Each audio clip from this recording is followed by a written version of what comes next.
Dan inilah yang dijelaskan oleh Kirana di awal tadi, bahwa dia baru kali itu merasa merinding dan merasa takut ngelihat sesuatu. Jadi pas Kirana ngelihat ke dalam kamar, posisi Nanda itu melayang. Jadi kayak ada yang gendong Nanda, tapi nggak kelihatan wujudnya siapa yang gendong. Tiba-tiba apinya itu membesar, terus membentuk semacam bola api. Dan yang membuat mereka bertiga ini takut, bola api ini mendekat ke arah mereka, dan ternyata di belakang bola api itu ada keranda yang terbang.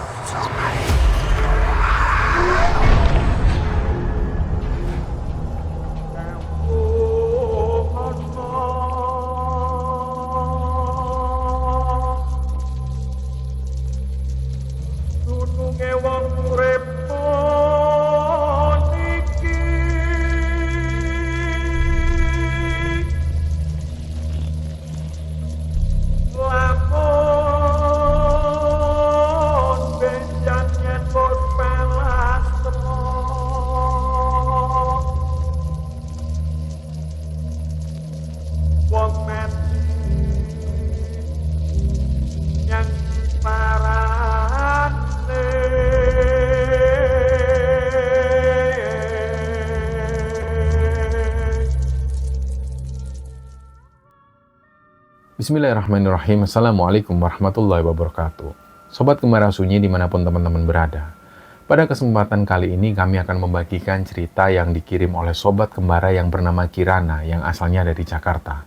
Sebelum kita masuk ke ceritanya, untuk teman-teman yang nonton tayangan ini dan belum subscribe, jangan lupa untuk subscribe lebih dulu agar channel Gembara Sunyi ini lebih berkembang lagi dan kami lebih bersemangat lagi dalam membuat konten-konten terbaru di Gembara Sunyi. Dan untuk teman-teman yang telah mendukung kami sejauh ini, kami mengucapkan terima kasih banyak. Semoga amal kebaikan teman-teman dibalas kebaikan berlipat oleh Allah Subhanahu wa Ta'ala.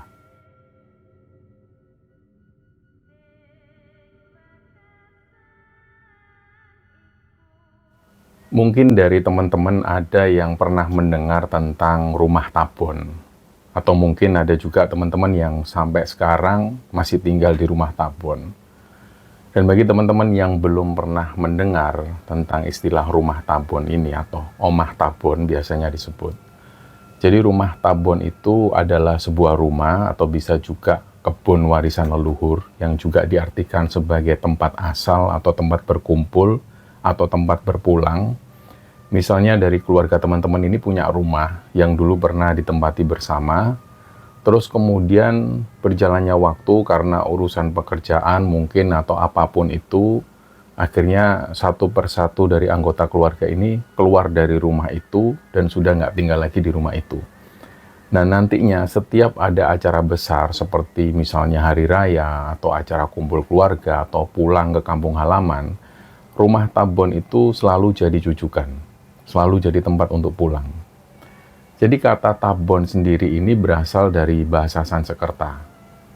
Jadi dalam konteks keluarga, tabon itu juga bisa diartikan sebagai rumah induk atau asal dari sebuah keluarga. Jadi kira-kira seperti itu artinya. Nah cerita kali ini teman-teman, cerita ini dibagikan oleh Sobat Gembara yang bernama Kirana. Kirana saat ini tinggal di Jakarta bersama keluarganya. Kirana ini lahir di sebuah desa terpencil di Temanggung, Jawa Tengah. Nah, kita cerita sedikit tentang sosok Kirana ini. Jadi, Kirana ini bercerita bahwa ayahnya Kirana dulu adalah anak band. Sudah sejak dari kuliah, ayahnya itu tinggal di Jakarta. Dan ketika itu ayah dan ibunya bertemu di Jakarta, terus kemudian menikah di Temanggung sampai usia Kirana itu 5 tahun. Nah, ayahnya Kirana ini seorang baladewa. Kalau teman-teman tahu, baladewa ini adalah sebutan bagi fans Dewa 19. Dan nama Kirana ini juga terinspirasi dari salah satu lagu Dewa 19 yang berjudul Kirana di album Pandawa 5. Dan pada saat itu, album Dewa 19 Pandawa 5 ini meledak di pasaran. Salah satu lagu andalan di album itu ada yang judulnya Kirana. Dan bertepatan dengan itu pula orang tua Kirana ini menikah, singkatnya di tahun 2000 Kirana lahir. Jadi nama Kirana itu terinspirasi dari lagu Dewa 19. Nah, Kirana ini nggak begitu ingat ketika dia tinggal di Temanggung, karena dia di Temanggung itu cuma sampai usia 5 tahun. Terus kemudian setelah itu dia dan keluarganya ini pindah ke Jakarta semua. Dan 2 tahun kemudian, kata ibunya, mereka pindah lagi ke Temanggung sampai sekitar 2 tahun. Dan setelah itu balik lagi ke Jakarta. Jadi kenapa harus bolak-balik pindah tempat tinggal seperti ini? Ini nanti ada hubungannya dengan cerita rumah Tabon ini. Intinya bahwa rumah Tabon itu memang ada sebuah peraturan yang tidak tertulis. Siapapun yang pernah tinggal di sana, kalau nanti melahirkan anak, itu harus melahirkannya di rumah Tabon, atau minimal tinggal untuk beberapa bulan atau bisa jadi beberapa tahun di sana. Dan Kirana juga melakukan itu dengan keluarganya. Dan belakangan ketika dia dewasa, Kirana dan adiknya ini jadi tahu kenapa Kirana dan adiknya ini sama-sama lahirnya itu di Temanggung. Dan gak hanya mereka yang lahir di Temanggung, tapi saudara sepupunya yang lain yang sebenarnya mereka itu domisilinya juga ada yang di Cikarang, ada yang di Jawa Barat bagian lain, ini juga lahirnya itu di Temanggung. Ini karena pesan dari buyutnya waktu itu bahwa siapapun keturunan dari buyutnya ini, kemanapun mereka pergi keluar dari Temanggung, setiap kali melahirkan anak harus dilahirkan di rumah Tabon di Temanggung itu. Minimal, meskipun nggak bisa lahiran di rumah Tabon, boleh melahirkan di rumah sakit yang terdekat dengan rumah Tabon. Yang terpenting masih di area rumah Tabon itu. Jadi ini kepercayaan dari keluarga mereka. Dan percaya nggak percaya, adik dari ayahnya Kirana itu pernah mengalami kejadian agak ganjil ketika beliau melahirkan anaknya di Jakarta. Jadi lahirnya itu nggak di rumah Tabon Temanggung. Jadi ayahnya Kirana ini punya adik perempuan. Artinya dia ini tantenya Kirana. Namanya itu Tante Ani. Kata ayahnya Kirana, dari sejak kecil Tante Ani ini orangnya pemberani dan terkesan suka menantang sesuatu. Jadi kalau ada sesuatu yang menurut keyakinan dia ini nggak masuk akal, Tante Ani ini akan melawan kepercayaan itu. Salah satu contohnya adalah kepercayaan dari keluarga mereka ini, bahwa setiap anggota keluarga yang melahirkan, itu diwajibkan melahirkannya itu di rumah Tabon atau di rumah sakit terdekat dengan rumah Tabon. Nah, waktu itu Tante Ani ini sempat sesumbar sebelum beliau ini menikah. Beliau sempat bilang ke semua saudara-saudaranya bahwa nanti kalau aku menikah, terus aku mau lahiran, aku nggak mau melahirkan di rumah Tabon. Ngapain? Kalau memang aku tinggal di Jakarta, ya aku lahiran di Jakarta aja. Ngapain susah-susah balik ke Temanggung? Dan ternyata ini kejadian ketika Tante Ani ini mau lahiran anak pertamanya. Posisi Tante Ani waktu itu masih di Jakarta, memang domisilinya di sana. Suaminya pun juga orang asli Jakarta. Dan waktu itu sudah diingatkan oleh ayahnya Kirana, nih kamu itu kapan pulang? Perutmu ini sudah besar loh. Nanti kamu malah nggak sempat pulang ke rumah Tabon. Nah, si Tante Ani ini bilang, ya udahlah Mas, kalau nggak sempet ya lahiran di sini aja. Lagian ini masih repot banget. Dan setelah mendapat jawaban ini, ya ayahnya Kirana itu mendiamkan Tante Ani. Nah, ayahnya Kirana ini akhirnya bilang ke kakak pertamanya, yaitu budenya Kirana. Beliau ini tinggalnya juga di Jakarta. Singkatnya, menurut cerita budenya Kirana, waktu itu beliau juga sudah mendesak Tante Ani supaya segera pulang ke Temanggung, biar lahirannya itu bisa di rumah Tabon atau di rumah sakit terdekat dengan rumah Tabon. Ternyata Tante Ani nggak mau. Dan di hari kelahirannya, Tante Ani akhirnya melahirkan di salah satu rumah sakit ternama di Jakarta. Dan di momen itu, baik ayahnya Kirana maupun budenya Kirana akhirnya menjenguk Tante Ani di rumah sakit. Di situ, Tante Ani sehat, bayinya juga sehat, nggak ada yang aneh. Dan dari momen ini juga, ayahnya Kirana itu sempat berpikir, oh memang nggak ada kejadian aneh jikapun salah satu anggota keluarga ini tidak melahirkan di rumah Tabon. Jadi di situ ayahnya Kirana berpikir mungkin ini adalah cara Mbah Buyut mereka untuk mengingatkan anak cucunya supaya mereka ini selalu ingat dengan rumah Tabon. Jadi di situ ya mereka bersyukur bayi Tante Ani ini lahir dengan selamat, Tante Ani pun juga sehat walafiat. Di momen itu Tante Ani ini sempat bilang ke ayahnya Kirana, loh kan Mas, nggak apa-apa Thomas, kalaupun aku nggak lahiran di rumah tabon, yang penting kita nggak aneh-aneh, buktinya ya nggak ada apa-apa kan sama bayiku, aku juga sehat. Nah, di situ ayahnya Kirana ini terdiam.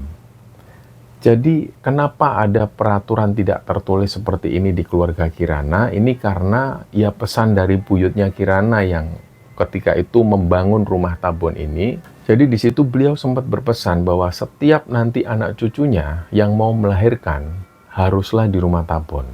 Dan ini dilakukan terus. Dan supaya si jabang bayi ini selalu ingat kampung halamannya, juga ingat dengan leluhurnya, maka peraturan ini harus selalu dilaksanakan. Dan singkatnya, setelah kelahiran anaknya itu, Tante Ani ini akhirnya beraktivitas seperti biasa. Beliau berdomisili di Jakarta, kerja di sana, suaminya pun juga bekerja di Jakarta. Beberapa tahun kemudian, kira-kira waktu itu anak Tante Ani yang namanya Nanda ini usianya itu sekitar 3 tahunan. Di situ Tante Ani ini sering mengeluh ke saudara-saudaranya. Dia cerita bahwa si Nanda ini hampir setiap malam itu selalu mengalami gangguan-gangguan. Nanda ini sering nangis gak jelas dan kayak dia itu ngelihat sesuatu. Tante Ani ini bahkan pernah membawa Nanda ke seorang ustadz. Ada seorang ustadz yang tinggalnya di kampung dekat rumahnya yang ada di Jakarta itu. Terus kata sang ustadz, Nanda ini punya penglihatan yang berbeda dengan anak-anak lain seusianya. Dan ketika dibacakan oleh sang ustadz, dibaca-bacakan ayat-ayat Al-Quran, Nanda itu akhirnya bisa tidur pulas. Akhirnya dibawalah pulang, tapi beberapa hari kemudian Nanda seperti itu lagi. Waktu itu si Nanda ini sudah bisa ngomong, tapi ngomongnya itu masih terpatah-patah. Nanda ini selalu bilang kalau dia pas nangis itu dia selalu bilang ada kakek jenggot putih yang mau bawa Nanda, ada kakek jenggot putih. Dia selalu ngomong seperti itu. Dan selalu ini terus yang Nanda takuti. Dan suatu ketika ayahnya Kirana pun mendengar soal ini. Jadi pada saat itu Kirana dan ayahnya akhirnya menuju ke rumah Tante Ani untuk ngelihat kondisi Nanda. Hari itu ayahnya Kirana ini sengaja pengen nginep di rumah Tante Ani. Sekalian beliau pengen ngelihat tanda-tanda aneh pada Nanda. Nah, malam itu pas Kirana dan ayahnya ini nginep di rumah Tante Ani, kebetulan sekali Nanda waktu itu nangis terus-terusan. Di situ ayahnya Kirana ini tanya ke Nanda, kamu kenapa sayang? Nanda takut apa? Ada siapa nak?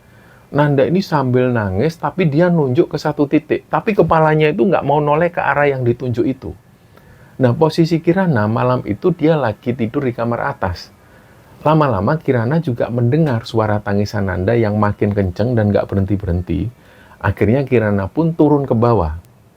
Dan disinilah Kirana itu ngeliat. Jadi Nanda ini ternyata nunjuk ke arah lemari. Di ruang keluarga itu memang ada TV. Dan di samping TV itu ada 2 lemari yang saling berjajar.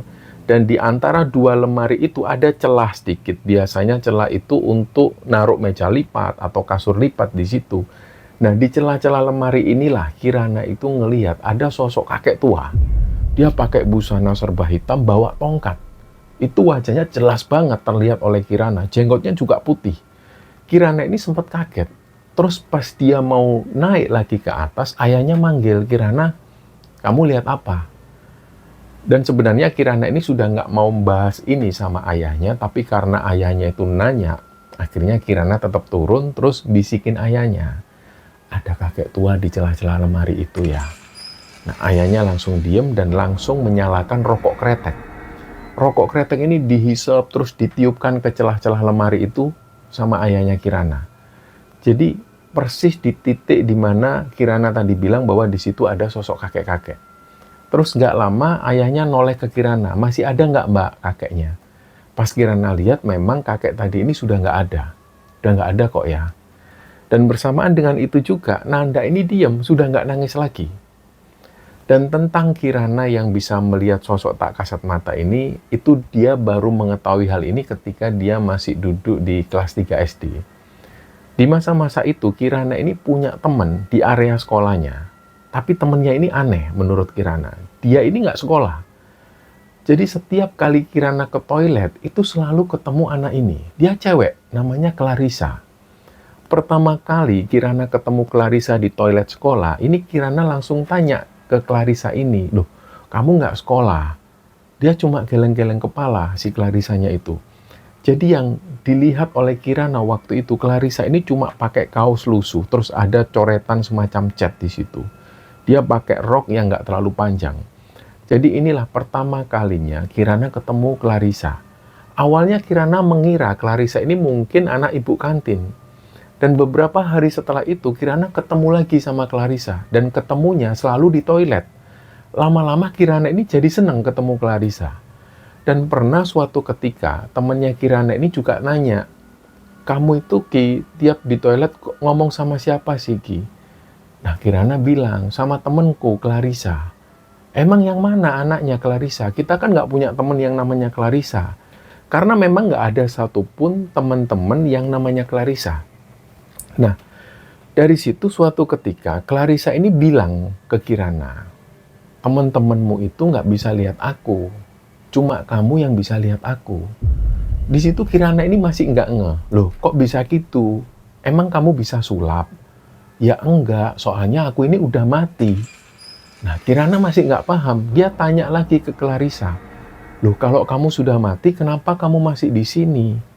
Iya, aku ini masih ada kesempatan sedikit lagi di sini. Sebentar lagi, aku sudah harus pergi. Di situ Kirana ini sama sekali nggak takut. Terus Kirana tanya, loh berarti kamu hantu dong? Nah pas Kirana ngomong seperti ini, Clarissa ini senyum. Senyumnya itu aneh banget. Dan nggak lama setelah itu, si Clarissa ini nunjuk ke arah bawah. Jadi karena toilet sekolah Kirana ini kan di lantai 2. Kelas Kirana pun juga di lantai 2. Di situ Clarissa ini nunjuk ke arah bawah, terus dia bilang, itu aku mati di situ. Waktu itu sekolah ini masih dibangun. Ada banyak tukang bangunan di sini. Rumahku kan nggak jauh dari sini, jadi aku mainnya di situ nyari keong sama cacing. Terus tiba-tiba ada benda milik tukang yang jatuh dari atas dan langsung menimpa kepalaku. Dari situ aku langsung diajak sama tante-tante yang cantik banget. Dia nyuruh aku nunggu di sini dulu, katanya aku belum boleh masuk. Nah, itulah obrolan terakhir Kirana dan Clarissa. Setelah itu, Kirana sudah nggak pernah lagi ketemu Clarissa. Belakangan, Kirana tahu tentang peristiwa yang menimpa Clarissa ini. Ternyata peristiwa itu memang benar terjadi. Dan peristiwa itu terjadi pada saat pembangunan sekolah ini. Ceritanya memang ada anak perempuan yang asalnya dari kampung sebelah sekolah itu yang meninggal setelah tertimpa peralatan tukang. Dan semenjak itulah Kirana ini menyadari bahwa Clarissa yang pernah ditemuinya itu bukan manusia. Dan sejak itu juga Kirana mulai menyadari bahwa dia bisa melihat dan bahkan bisa berkomunikasi dengan makhluk yang tak kasat mata. Nah, kita kembali ke Nanda ceritanya. Setelah Kirana menyampaikan ke ayahnya bahwa ada sosok kakek-kakek yang melihat terus ke arah Nanda, ayahnya Kirana ini menyampaikan itu ke Tante Ani. Intinya di situ ayahnya Kirana ini menyampaikan ke Tante Ani supaya Tante Ani segera membawa Nanda ke rumah Tabon di Temanggung. Ayahnya Kirana itu percaya bahwa Nanda yang bersikap seperti ini itu karena Nanda ini lahirnya tidak di rumah Tabon yang di Temanggung. Dan mungkin satu-satunya solusi supaya Nanda ini nggak terus-terusan terganggu seperti ini, Nanda harus dibawa ke rumah Tabon. Secara dari sejak lahir, Nanda belum pernah sekalipun menginjakkan kaki di rumah Tabon yang ada di Temanggung. Dan karena Nanda sering menangis di malam hari, akhirnya di situ Tante Ani nggak punya pilihan. Di situ beliau mikir, ya apa salahnya juga ngajak Nanda ke rumah Tabon, biar Nanda ini tahu kalau kakek buyutnya itu asalnya dari sana.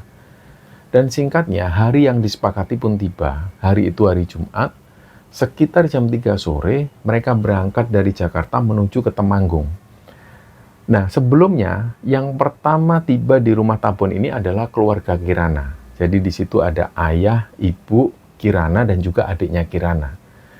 Jadi gambaran rumah Tabon ini besar, mirip rumah joglo. Semua bangunannya itu perpaduan antara bangunan tembok dan kayu.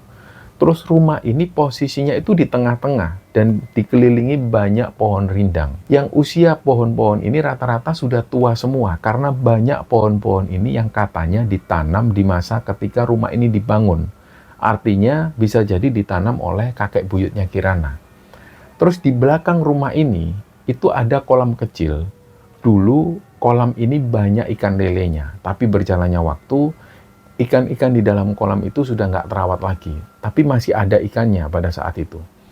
Nah, sebelum masuk rumah utama, ini ada teras semacam pendopo. Nah, di pendopo ini ada kursi dan meja dan ada papan tulis besar. Papan tulis besar hitam yang masih pakai kapur tulis. Dulunya ketika eyangnya Kirana ini masih hidup, beliau itu sering ngajari anak-anak yang tinggal di sekitar kampung itu diajari baca tulis. Termasuk diantaranya juga orang-orang tua yang belum bisa baca. Ini diajari semua oleh eyangnya Kirana. Mereka belajar baca tulis di pendopo itu tanpa dipungut biaya sedikit pun. Nah, setelah masuk ke rumah utama, di situ ada ruang tamu yang besar banget. Di ruang tamu itu ada 2 set meja kursi kayu jati. Dan masuk lagi ke dalam itu ada lorong, di mana di kanan kiri lorong itu ada kamar-kamar. Di sebelah kanan ada 2 kamar, di sebelah kiri ada 2 kamar. Dan setelah melewati lorong itu, dengan kanan kiri kamar tadi, di situ ada ruang terbuka, jadi ada taman kecil di situ yang ada kolamnya. Selanjutnya di pinggiran ruang terbuka itu, ini ada pawon atau dapur. Dulunya dapur itu masih dapur tradisional yang masih menggunakan tungku kayu bakar. Tapi saat itu sudah dibangun lagi dapur baru yang dapur bersih, yang lebih modern dan sudah ada kompor gas LPG dan peralatan dapur yang modern. Tapi untuk dapur lama, pawon itu, ini masih dibiarkan seperti aslinya. Nah, Kirana sendiri, kalau disuruh milih, dia ini sebenarnya lebih senang tinggal di Temanggung. Selain suhunya di sana itu cenderung lebih sejuk, di sana juga lebih tenang. Apalagi rumah Tabon ini letaknya agak jauh dari keramaian. Tapi karena ayahnya Kirana ini melarang Kirana tinggal di rumah Tabon itu, nggak tahu kenapa alasannya seperti apa, yang jelas ayahnya nggak setuju kalau Kirana tinggal di sana. Dan singkatnya, di sekitar jam 11 malam ketika mereka berada di rumah Tabon itu, keluarga Tante Ani ini datang. Dan ketika pertama kali datang, Nanda itu sudah nangis lagi. Dia nunjuk-nunjuk lagi ke arah rumah Tabon itu. Dia sambil teriak-teriak, "Ma, kakek, ma, kakek, ma, kakek, ma."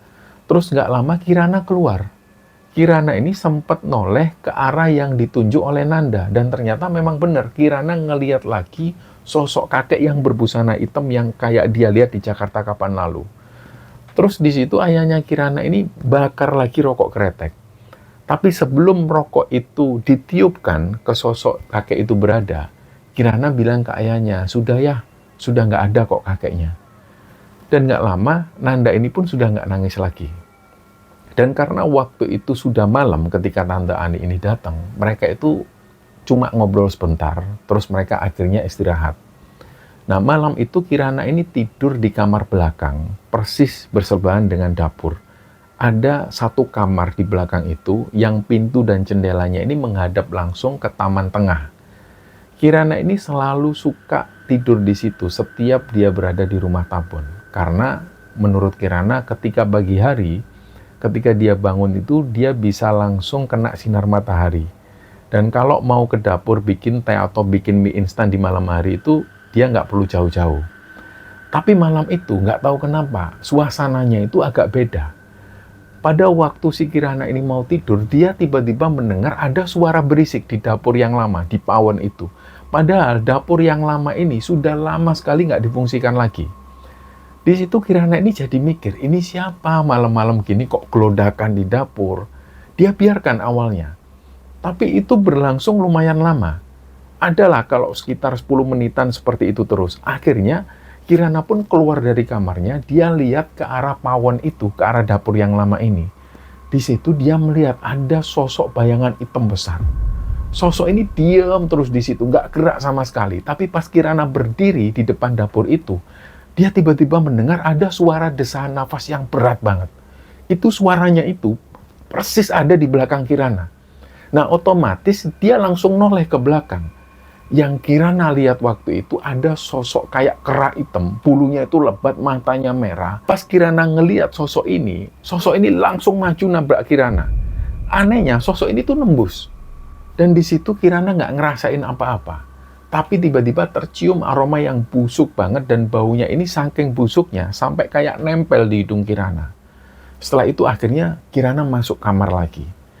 Dan menurut Kirana sendiri, dia kalau pas ngelihat makhluk halus semacam itu, sejujurnya dia ini nggak pernah takut.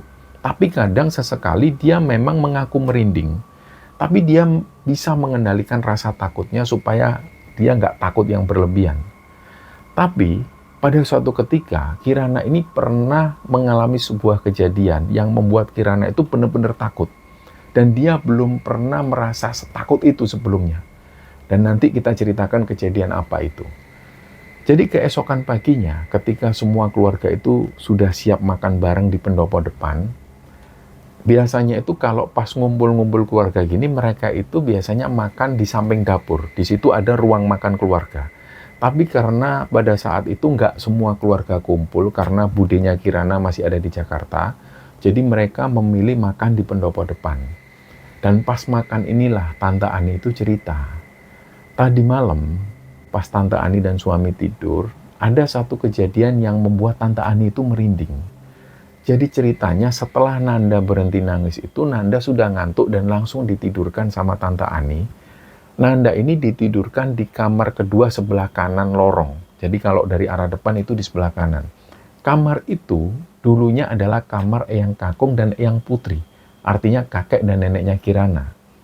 Nah pas Tante Ani ini tidur, tiba-tiba Tante Ani itu mencium aroma bunga melati. Itu pekat banget aromanya sampai membuat Tante Ani ini nggak bisa tidur. Terus dia ngomong ke suaminya, "Pak, kamu nyium melati juga nggak, Pak?" Nah suaminya bilang, "Iya sih, tapi biarin deh, enak kok baunya." Terus Tante Ani nyoba tidur lagi. Nggak lama setelah itu, pas Tante Ani ini sudah mulai berusaha memejamkan mata, dia dengar ada yang masuk kamar. Terus tiba-tiba dia dengar suara suaminya bilang, "Mah, ada lotion anti nyamuk nggak, Mah?" Nah, Tante Ani noleh, dia kaget, "Loh, Pak, kamu dari mana?" Nah, suami Tante Ani ini agak kaget juga. Dia sempat melongo bentar, terus dia bilang, "Apaan sih orang baru ngerokok di depan sama Mas Yanuar? Mas Yanuar ini ayahnya Kirana." Terus Tante Ani bilang, "Loh, Pak, nggak usah bercanda deh. Kamu kan tadi sudah di kamar." Suami Tante Ani ini masih bingung. "Ma, dari tadi aku belum masuk kamar. Aku dari tadi lagi ngerokok sambil ngobrolin bola sama Mas Januar di depan." Langsunglah Tante Ani ini bilang, "Pak, itu tadi siapa, Pak, yang jawab, Pak? Aku tadi sempat ngomong." Akhirnya Tante Ani ini keluar kamar. Nanda waktu itu tidur sendirian di kamar. Tante Ani dan suami keluar ke depan nyamperin ayahnya Kirana. Nah di situ suami Tante Ani ini bilang ke ayahnya Kirana, "Ini loh Mas, Ani digangguin barusan." Terus ayahnya Kirana tanya, "Digangguin apaan?" Akhirnya ceritalah Tante Ani. Dan setelah mendapatkan cerita itu, ayahnya Kirana ini bilang, "Ya udahlah An, mungkin penunggu yang ada di sini ini kangen sama kamu." Ya mereka sambil bercanda-canda, "Ah, nggak lucu ah Mas. Ya kan dulu kan kamu kayak Kirana, kamu kan sering ngobrol sama mereka." Nah jadi memang Tante Ani ini dulunya itu hampir sama kayak si Kirana. Ketika Tante Ani ini SD, dia juga sering ngobrol sama makhluk halus. Tapi hal itu nggak berlangsung lama. Ketika Tante Ani pertama mengalami menstruasi, setelah itu dia sudah nggak bisa lagi ngeliat-ngeliat yang seperti itu. Beda dengan Kirana yang sampai dia dewasa, dia masih bisa ngeliat sosok makhluk tak kasat mata. Bahkan Kirana bisa ngobrol dengan mereka. Nah terus setelah Tante Ani agak takut, mereka akhirnya ngobrol-ngobrol di depan. Nah, Tante Ani ini juga perokok berat. Jadi ya di situ mereka ngerokok santai sambil ngobrol-ngobrol. Dan keesokan harinya, mereka jalan-jalan di sekitaran Temanggung sampai sore hari. Terus sore itu mereka balik lagi ke rumah Tabon. Nah, sore itu mamanya Kirana ini sudah menyiapkan masakan untuk mereka semua. Masakan yang lama sudah nggak mereka makan, yaitu sayur lodeh. Mereka ini akhirnya jadi ingat. Dulu di masa-masa lebaran atau pas pulang ke Temanggung di rumah Tabon ini, ketika almarhumah ibunya mereka ini masih hidup, beliau itu selalu masak sayur lodeh untuk mereka. Dan sayur lodeh itu dimakan setiap hari. Mereka paling seneng kalau sayur lodeh ini nginep. Istilahnya dibiarkan semalaman dulu terus dimakan. Mereka-mereka ini malah nggak suka kalau makan sayur lodeh yang baru matang. Mereka sukanya sayur lodeh yang sudah nginep 1 atau 2 malam. Dan itu menurut mereka rasanya beda, lebih enak. Nah singkatnya sore itu mereka makan sayur lodeh bernostalgia bareng-bareng di pendopo depan. Malamnya mereka nggak kemana-mana. Jadi selama Nanda di rumah Tabon itu, menurut ayahnya Kirana, Nanda ini harus tidur di kasur di rumah Tabon itu. Dimanapun, yang penting di rumah Tabon. Terus Nanda juga harus minum air dari air yang disediakan di rumah Tabon itu. Air dari sumur yang dimasak. Pokoknya harus apa-apa yang tersedia di rumah Tabon itu harus dipakai oleh Nanda. Katanya supaya Nanda ini sudah berasa pulang. Ya ini cuma sekedar kepercayaan mereka. Dan malam itu ketika Nanda ini sudah tidur, Nanda langsung dibawa masuk ke kamar. Tapi karena suami Tante Ani ini masih ngobrol sama ayahnya Kirana di depan, Tante Ani nggak berani berada sendirian di kamar. Akhirnya dia ikut ngobrol di luar sambil ngerokok santai. Malam itu sekitar jam 10-an malam, di saat yang sama Kirana ini sudah ada di dalam kamar belakang, tapi dia belum tidur, dia masih baca-baca buku di kamar. Tiba-tiba sekitar jam setengah 11-an malam, Kirana ini dengar Nanda itu nangis. Awalnya dibiarin oleh Kirana, karena Kirana berpikir Tante Ani mungkin ada di dalam kamar.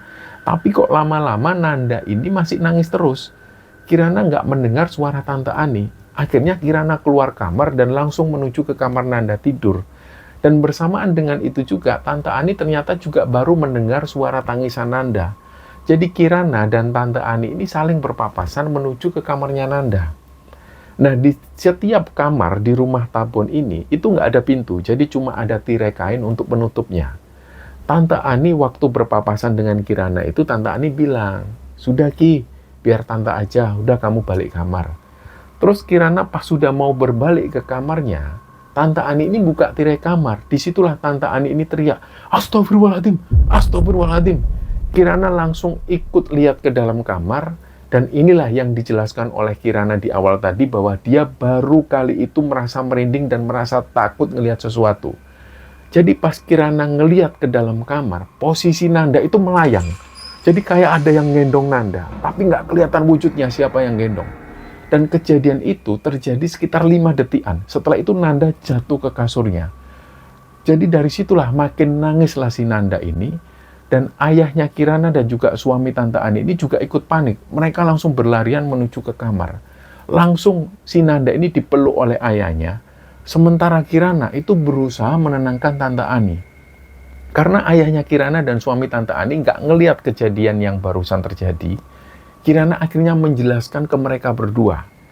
Ya memang kejadian ini sangat nggak masuk akal sekali. Dan kalau nggak ngelihat sendiri kejadian itu, nggak akan ada yang percaya dengan cerita ini. Tapi karena Kirana itu meyakinkan ayahnya bahwa yang dilihat barusan itu benar-benar seperti itu. Nanda ini melayang, kayak ada yang gendong tapi nggak kelihatan wujudnya.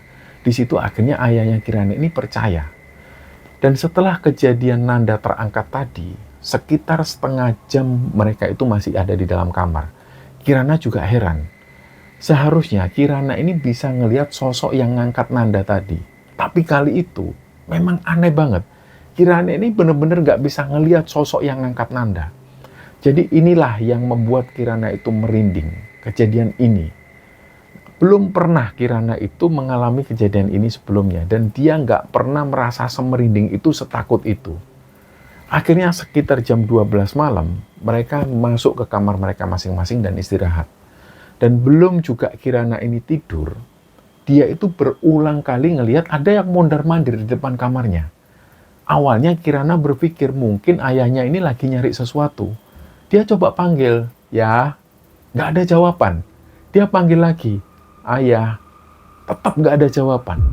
Kirana nggak mau keluar kamar karena jujur malam itu tadi dia ini masih keinget kejadian ketika Nanda terangkat. Kirana masih benar-benar takut dan merinding. Dan sekitar 10 menit setelah itu dia sudah nggak dengar lagi suara-suara berisik tadi. Kirana akhirnya bisa tertidur. Tiba-tiba dia kebangun di jam 1:30 dini hari. Dia lihat jam di HP-nya, masih jam 1:30. Tapi di belakang kamar itu dia dengar ada suara orang yang gali tanah kuburan. Jadi persis di belakang rumah Tabon ini adalah pemakaman umum desa itu. Tapi sudah sejak tahun 2007 ada makam baru lagi di desa itu yang lokasinya agak jauh. Jadi makam lama yang berada di belakang rumah Tabon ini sudah jarang digunakan lagi. Kalaupun ada jenazah yang dimakamkan di pemakaman itu, kemungkinan besarnya adalah orang-orang sepuh atau orang-orang tua yang tinggal di desa itu. Nah, malam itu Kirana ini dengar jelas ada orang yang menggali makam. Kelihatan cangkulnya itu menyentuh tanah, jak, jak. Tapi nggak ada suaranya. Maksudnya nggak ada suara kebisingan orang di situ. Jadi di kamar belakang ini, termasuk di dapur lama, dapur baru, juga di ruang makan yang ada di belakang ini, di setiap ruangannya itu ada ventilasi udara kecil. Bentuknya itu kayak mata, tapi bentuknya itu persegi. Jadi bolongnya itu persegi panjang. Kira-kira bolongnya itu sekitar seukuran batu bata.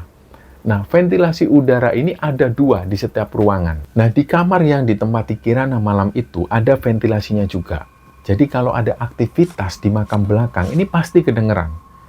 Kirana cuma mikirnya, mungkin memang ada yang meninggal malam itu dan mau dimakamkan malam itu juga. Tapi Kirana ini merasa ada yang janggal. Pokoknya malam itu suasananya ini memang membuat Kirana nggak nyaman banget. Kira-kira sudah 5 menitan, tapi suara orang yang gali tanah ini nggak selesai-selesai. Di samping itu juga, Kirana ini sudah merasakan sesuatu yang nggak nyaman dari tadi. Akhirnya dia pun keluar dari kamar itu. Dia menuju ke ruang tamu depan. Dia pindah tidur di sana. Akhirnya Kirana pun tidur di ruang tamu sampai subuh. Ketika pagi hari, dia coba tanya ke tetangganya yang ada di seberang rumah Tabon itu. Mereka ini keluarga yang sudah akrab sekali dengan keluarga Kirana. Di situ tinggal sepasang suami istri, usia mereka kira-kira sekitar 50 tahunan. Sepasang suami istri ini, 4 orang anaknya itu merantau semua di kota. Jadi sepasang suami istri ini tinggal berdua di rumah itu. Namanya Pak Sumantri. Nah, di situ iseng-iseng Kirana ini tanya ke Pak Mantri itu, "Pak Mantri, semalam ada yang meninggal ya, Pak?"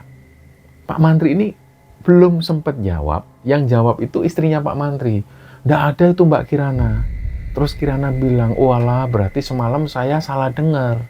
Terus Pak Mantri tanya, "Emang dengar apa, Mbak Kirana?" "Itu, Pak, semalam itu Pak Mantri, di makam belakang itu ada yang gali tanah kuburan jam 2 malam. Saya kira ada yang meninggal."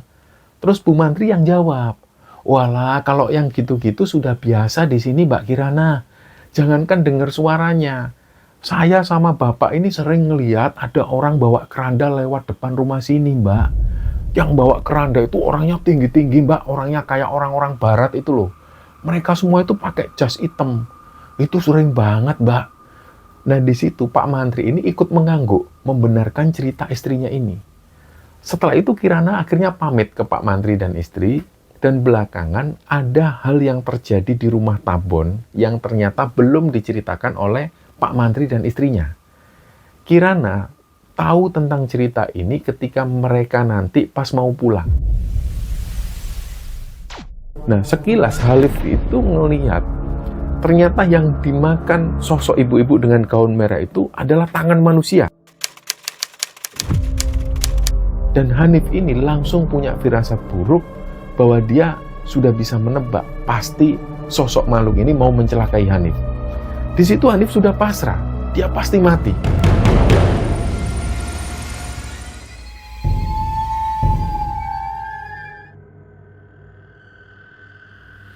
Nah, karena rumah Tabon ini nggak ada yang nempatin, kecuali di saat-saat tertentu, jadi setiap harinya rumah Tabon ini kosong. Ada seorang warga yang ditugasi menjaga dan membersihkan rumah Tabon setiap 3 hari sekali. Nama beliau itu Pak Pono. Rumah Pak Pono ini agak jauh dari rumah Tabon. Sebelum Pak Pono yang mengurusi rumah Tabon itu, yang bertugas menjaga dan merawat rumah Tabon ini sebenarnya adalah Pak Mantri. Tapi karena sudah 2 tahun belakangan itu Pak Mantri ini sakit pinggang dan sakit yang lainnya itu juga sering kambuh. Ditambah juga anak-anak Pak Mantri yang juga melarang Pak Mantri melakukan tugas itu. Akhirnya tugas menjaga rumah Tabon ini diserahkan ke Pak Pono. Usia Pak Pono juga lebih muda dari Pak Mantri. Hanya saja memang rumah Pak Pono itu agak jauh dari rumah Tabon. Dan singkatnya, malam itu adalah malam terakhir keluarga Kirana di rumah Tabon ini. Malam itu Kirana ini sengaja tidur di ruang tamu. Karena jujur, dalam hati kecil Kirana itu ada perasaan takut. Dia nggak mau semalaman nggak bisa tidur karena perasaan takutnya itu. Akhirnya Kirana memutuskan untuk tidur di ruang tamu. Sebenarnya masih banyak kamar yang tersedia di rumah Tabon ini, tapi Kirana malas tidur di kamar yang lain karena kondisinya itu agak pengap. Nah, ceritanya malam itu semua ini sudah tidur. Baik orang tua Kirana maupun Tante Ani dan suami. Sekitar jam 11 malam, Kirana belum bisa tidur. Dia tiba-tiba gerah dengan kondisi ruang tamu. Padahal suhu di sana itu cukup sejuk.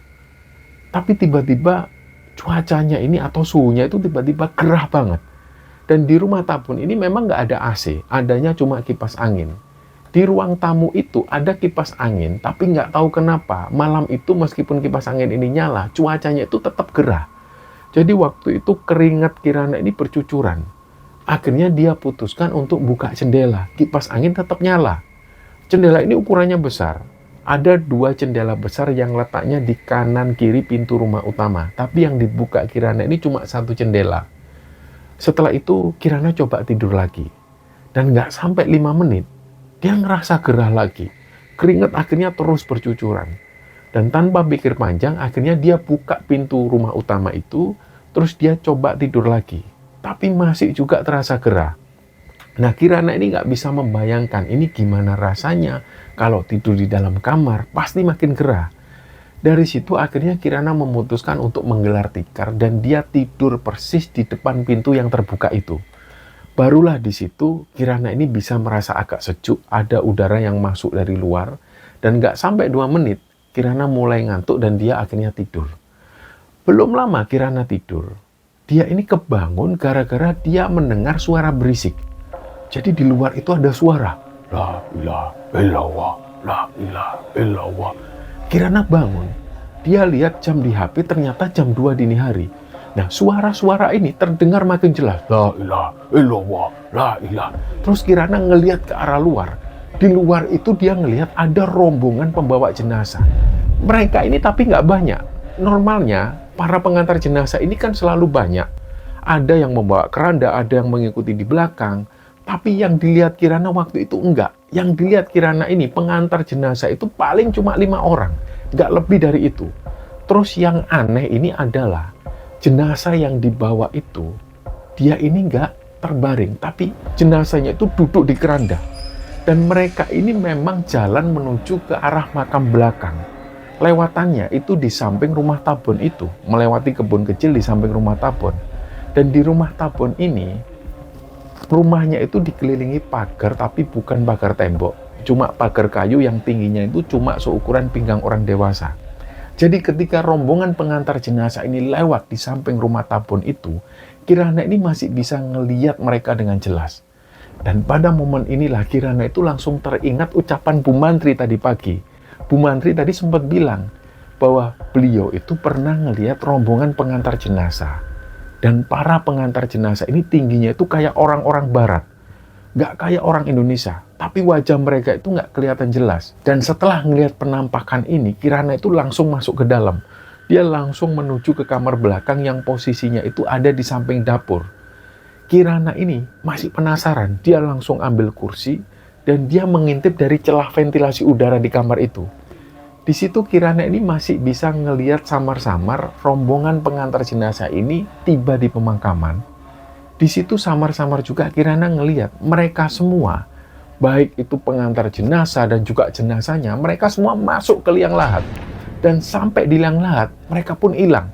Tiba-tiba suara itu nggak terdengar lagi. Langsung sunyi seketika. Kirana akhirnya cepet-cepetan balik ke depan, dia bangunkan ayah dan ibunya. Ketika itu ayahnya yang bangun, Kirana langsung cerita kejadian yang baru dia lihat. Terus ayahnya bangun, beliau ambil minum, sambil beliau tanya ke Kirana. Pas ayahnya ngelihat pintu rumah kebuka lebar, ayahnya Kirana langsung tanya, loh itu kok dibuka Ki? Kenapa dibuka? Terus Kirana menjelaskan tadi itu sempat gerah, jadi dia buka semua biar ada angin masuk. Sampai akhirnya ada kejadian yang seperti itu. Ayahnya Kirana sendiri ini juga nggak tahu kenapa kok Kirana bisa ngelihat penampakan rombongan jenazah yang dia lihat. Seingat ayahnya Kirana dari kecil ketika beliau tinggal di rumah tabun itu, nggak pernah sekalipun dia dilihatin penampakan yang seperti itu. Tapi kalau lampor atau keranda terbang memang pernah sekali ayahnya Kirana ini melihat. Waktu itu ceritanya bertepatan dengan salah satu warga yang meninggal. Kirana juga pernah dengar cerita ini dari ayahnya. Jadi dulu ketika ayahnya Kirana ini masih duduk di bangku SMA, di masa-masa itu ketika hari Sabtu malam Minggu, banyak dari anak-anak muda itu yang tidurnya itu larut malam. Mereka begadang sambil main gitar, sambil bersantai menghabiskan malam. Kadang-kadang mereka duduk-duduk di pos ronda atau di dekat persawahan. Dan malam itu, di Sabtu malam itu, ada 5 orang yang nongkrong, termasuk ayahnya Kirana. Tapi mereka nggak nongkrong di pos ronda, malam itu mereka memilih nongkrong di samping jembatan kecil. Suasananya itu lebih tenang, apalagi ditambah dengan suara gemericik air sungai yang mengalir. Dan sekitar jam 12 malam, 2 orang dari teman ayahnya Kirana itu pamit pulang. Tinggallah 3 orang di situ, termasuk salah satunya adalah ayahnya Kirana ini. Nah, tiba-tiba salah satu dari mereka ini ngeliat ada kayak orang jalan. Orang yang jalan ini kayak bawa obor. Tapi lama-lama itu makin aneh. Obor yang tadinya itu terlihat kecil, tiba-tiba apinya itu membesar. Terus membentuk semacam bola api. Dan yang membuat mereka bertiga ini takut, bola api ini mendekat ke arah mereka. Dan ternyata di belakang bola api itu ada keranda yang terbang. Jadi keranda terbang ini mengikuti bola api yang berkobar-kobar itu. Langsung seketika itu juga mereka lari menghindar dari keranda terbang ini. Dan sekitar hampir 200 meteran mereka lari, mereka akhirnya berhenti di sebuah kebun. Situasinya itu gelap dan sepi. Nah, salah satu dari mereka ini noleh ke belakang. Ternyata di situ mereka ngelihat jelas bola api yang terbang tadi yang diikuti oleh keranda terbang ini itu masuk ke arah desa mereka. Pada saat itu juga mereka akhirnya berinisiatif lari mengikuti keranda terbang ini. Dan dari situ mereka akhirnya agak berlarian ngejar keranda terbang itu, dan begitu masuk desa, keranda terbang ini berbelok ke arah salah satu rumah penduduk. Dan setelah masuk ke rumah salah satu penduduk itu, bola api yang tadinya itu menyala, ini tiba-tiba padam. Keranda terbang tadi itu tiba-tiba lenyap, hilang.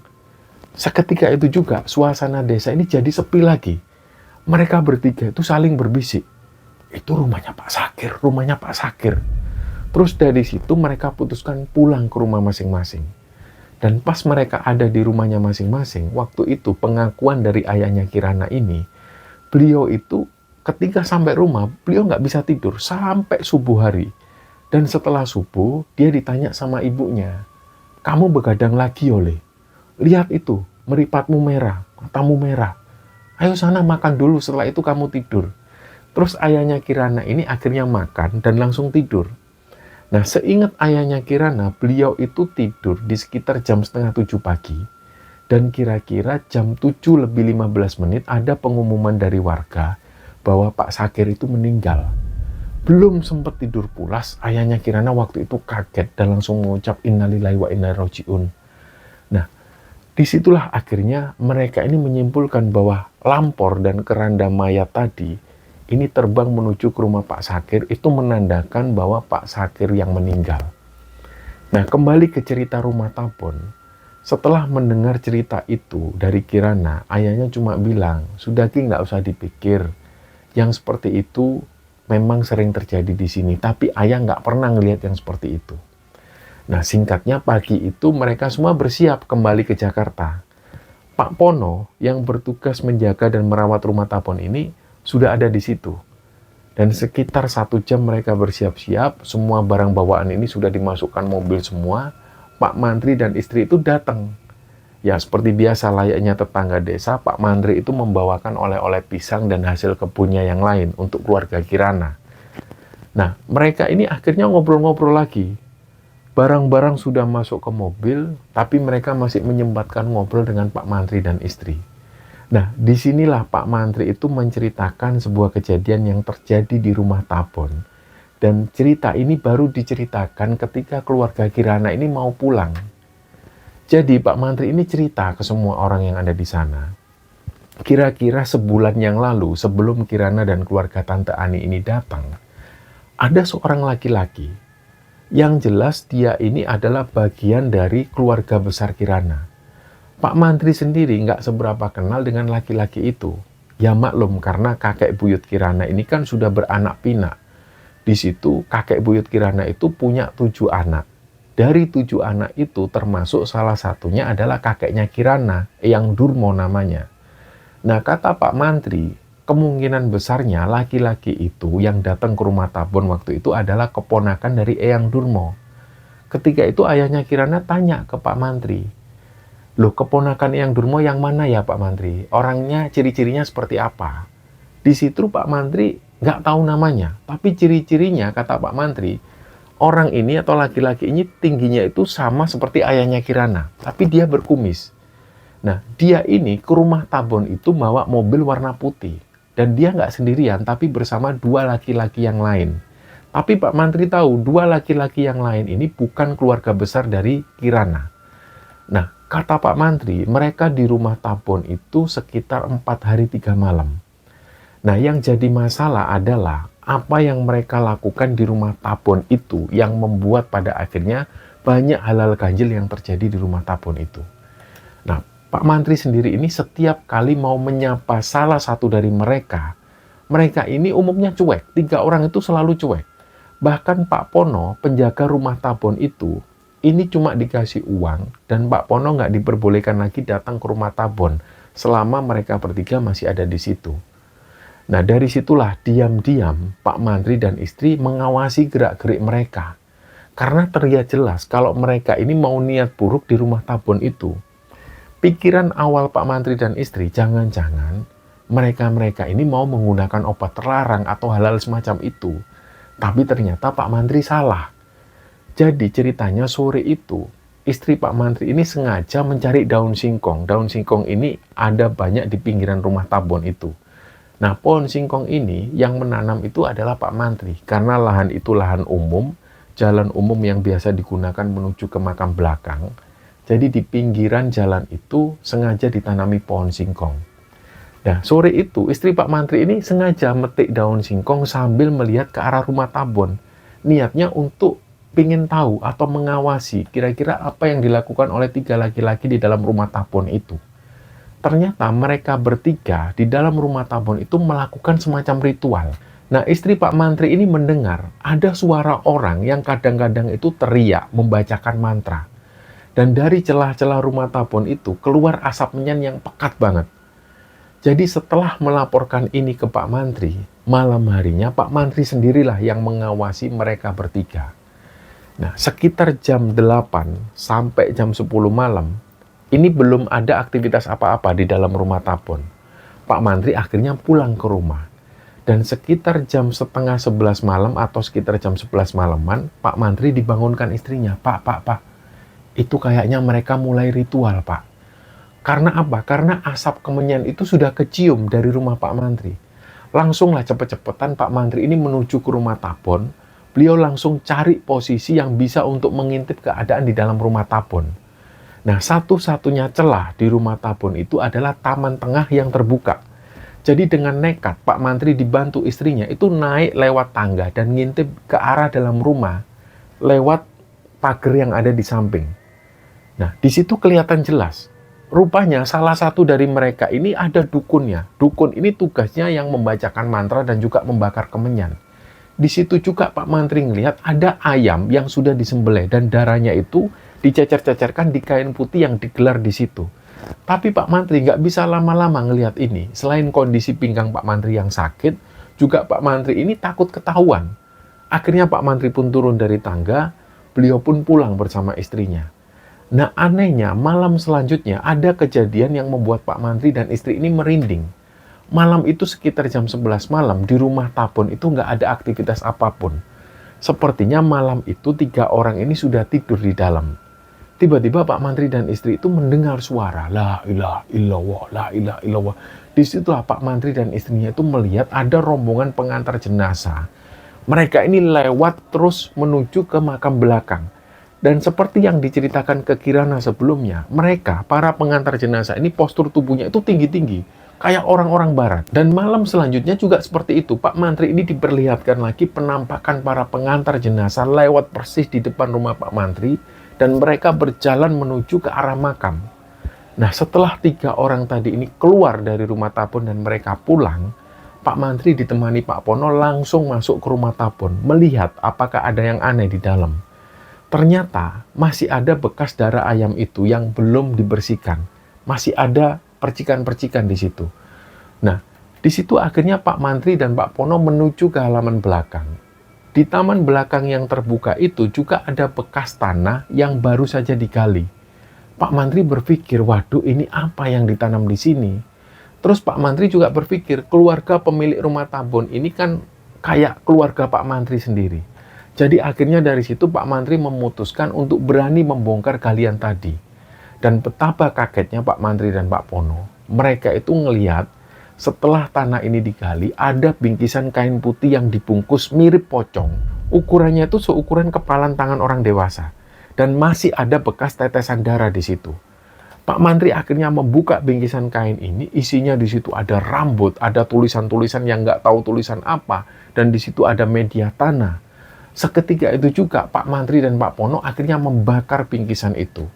Dan ketika Pak Mantri menceritakan ini kepada Kirana dan keluarga, meskipun ayahnya Kirana dan juga Tante Ani ini nggak tahu persis siapa laki-laki yang dimaksud oleh Pak Mantri yang datang ke rumah tabon waktu itu, tapi ayahnya Kirana dan Tante ini yakin bahwa yang datang kali itu, yang melakukan ini semua, pasti Mas Eko.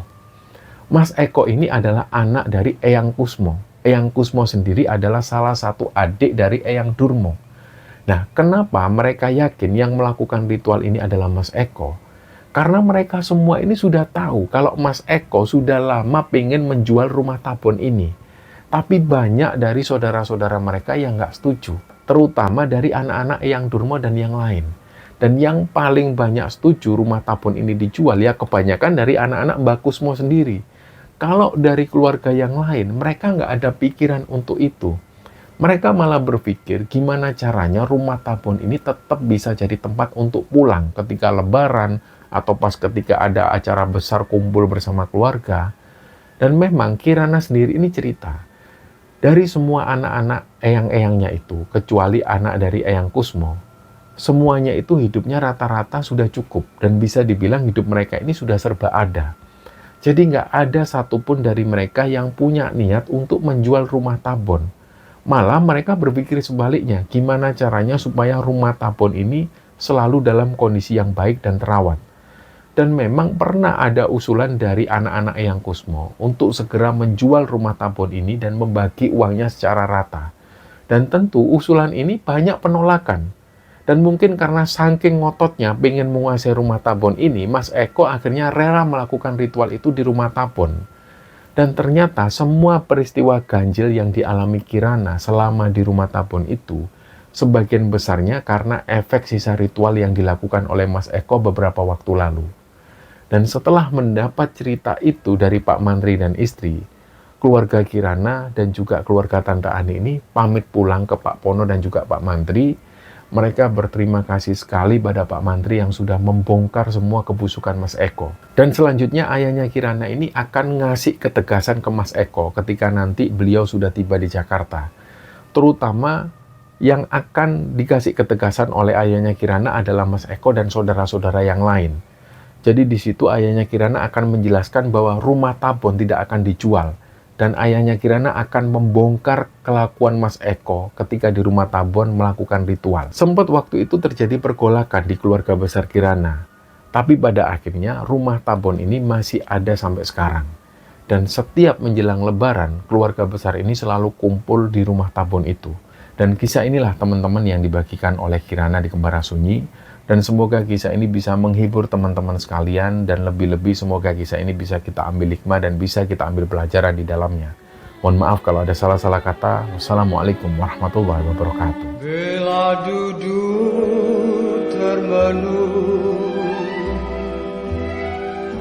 jauh di malam sepi,